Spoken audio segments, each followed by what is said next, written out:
صلی اللہ علیہ وسلم نے بتایا قربانی سے افضل کوئی عبادت نہیں، قربانی سے افضل کوئی عبادت نہیں ہے۔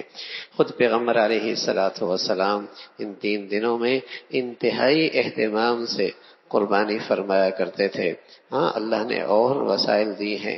اور نیکیوں کے کاموں میں خرچ کیجئے اور خیر کے کاموں میں خرچ کیجئے، لیکن عبادت کے بدلے میں دوسری یہ سمجھ لینا کہ اس کے بدلے میں دوسری عبادت کرنے سے ثواب زیادہ ہے، یا اس سے یہ عبادت ادا ہو جائے گی کہ کوئی آدمی کہ میاں روزہ رکھنے سے چونکہ کام کاج میں حرج ہوتا ہے روزہ نہیں رکھتے، غریبوں کی خدمت کر لیں گے، میاں نماز پڑھنے سے وقت کا حرج ہوتا ہے نماز نہیں پڑھتے مسکینوں کی خدمت کر لیا کریں گے۔ ظاہر ہے ایک عبادت کے بدلے میں دوسری عبادت نہیں بدلا ہوا کرتی ہے۔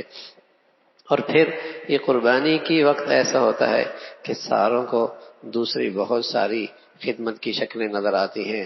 لہو لعب میں کروڑوں روپے خرچ ہوتے ہیں، اربوں روپے خرچ ہوتے ہیں، اور فضولیات اور لغویات میں اتنا بڑا بڑجٹ صرف ہوتا ہے، وہاں کسی کو یہ سمجھ بھی نہیں آتی کہ ان لغویات سے اچھا ہے قوم کی تعمیر میں لگا لیا جائے، قوم کی جسے کہیں کہ صحت پہ لگا لیا جائے، قوم کی تعلیم پہ لگا دیا جائے۔ کہیں سے یہ آواز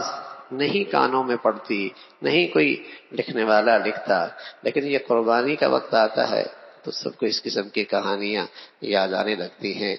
تو یہ عبادت ہے، اور رسول اللہ صلی اللہ علیہ وسلم نے اس کی بڑی فضیلت بتائی ہے۔ اور پھر خاص طور پہ جب قربانی ہر سال کی بات ہے، جب قربانی کا وقت آتا ہے تو کہتے ہیں جانوروں کے ساتھ کثرت سے اختلاط کرنے سے یہ بیماری لگ جاتی ہے، کثرت سے جانور گھر میں لانے سے اور ان کے ساتھ اختلاط سے یہ مختلف قسم کی بیماریاں۔ تو کبھی آپ نے نہیں سنا ہوگا کہ کتوں کے ساتھ بھی کثرت سے رہنے سے کوئی بیماریاں آتی ہے، وہ کوئی نہیں کہے گا، لیکن جہاں قربانی کا جانور آتا ہے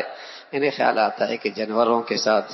رہنے سے اور کثرت سے اختلاط سے۔ اور کبھی آواز نہیں آئی ہوگی کہ گھر میں کتا رکھا ہے، گلیے میں کتا رکھا ہے، سڑک میں کتا لے کے جا رہے ہیں، سائیکل کے ساتھ چلا رہا ہے تو کتا لے کے جا رہا ہے، اس کتے کے ساتھ کبھی نہیں، کیونکہ وہ مغربی تہذیب ہے اور مغرب کے آقا ناراض ہو جائیں گے۔ اور یہ رسول اللہ صلی اللہ علیہ وسلم کی چونکہ عبادت ہے، دین اسلام کا شاعر ہے، اور اس کے خلاف آواز اٹھانے سے کفر کے آقا خوش ہوں گے، تو ان کی خوشی مطلوب ہے اور ان کی ناراضگی سے ڈر ہے، کبھی ان کے خلاف آواز نہیں اٹھتی۔ تو سچ یہ ہے کہ مسلمانوں کا تو یہ ایمان ہے،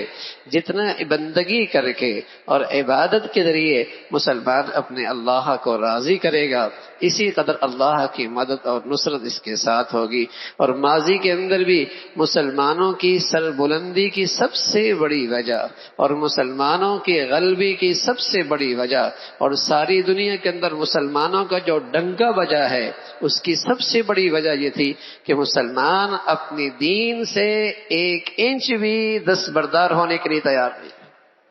مسلمان اپنی ایمانی اور دینی زندگی سے 1 انچ بھی دستبردار ہونے کے لیے تیار نہیں تھے۔ اور عمر فرمایا کرتے تھے رضی اللہ تعالیٰ عنہ، اعزنا اللہ بالاسلام، ہم آج جو کچھ بھی ہیں یہ صرف اسلام کے بدولت ہے۔ اعزنا اللہ بالاسلام، آج جو ہم عزت کے اور غلبے کی بلندیوں پر پہنچے ہوئے ہیں اس کے پیچھے کیا چیز ہے؟ اعزنا اللہ بالاسلام، ایمانی اسلامی زندگی ہے۔ اور فرمایا کرتے تھے ومن یبحث دونہ اضلہ اللہ، اور جو اسے چھوڑے گا اللہ اسے ذلیل و رسوا کر دے گا۔